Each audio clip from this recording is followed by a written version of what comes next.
Hey guys, Dave from Cook and Share here. It's September and time for some fall recipes. I have a lot of apples kicking around in the kitchen and thought I'd give some baked apples a try. They turned out so delicious. You're going to love them, so let's get started.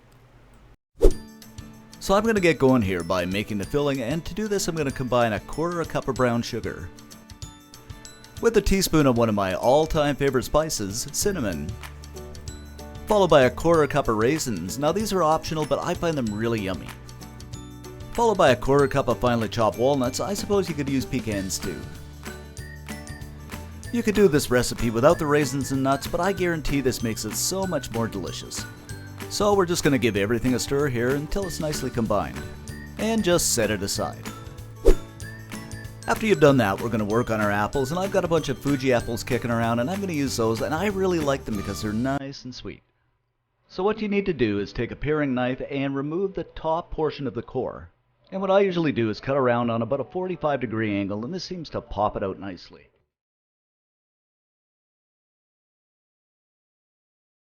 Then I'm just going to insert my knife and come about, I'd say half an inch, 3/4 from the bottom, and just cut around, and you want this about 3/4 of an inch wide. Just make sure you don't cut all the way through the bottom of the apple. Next, I'm going to take a small spoon, remove all the seeds, and make a nice well. Of course, if you have an apple core, that works just perfect. By the way, how do you make an apple puff? You chase it around the garden. I know, it's a little bit corny, but cute. But anyways, it should look something like this.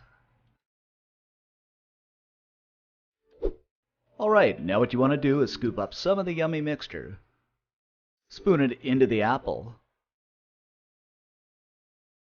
I usually just take my spoon and pack it down a little bit just so you get lots in there.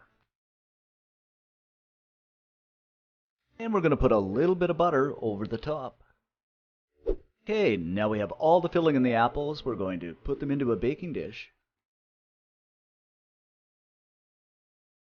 Add in 3/4 cup of water. What this does is help the apples not to stick to the bottom, and it absorbs any of the overflow from the apples baking.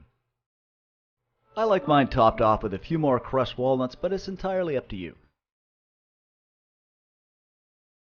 And slip them into a 375-degree preheated oven for 50 minutes.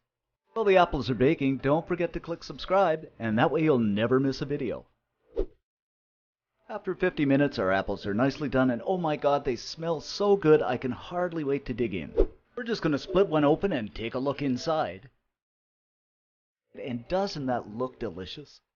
These are perfect. They're a little bit tender, but they're not too mushy, and believe me guys, these are so good. The taste of the cinnamon combined with the raisins and nuts, you're going to love them.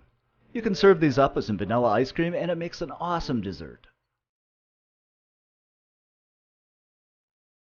Head on over to cookandshare.com for this recipe and many more awesome recipes. And don't forget to click subscribe and like our videos. Thanks for watching, and see you next time.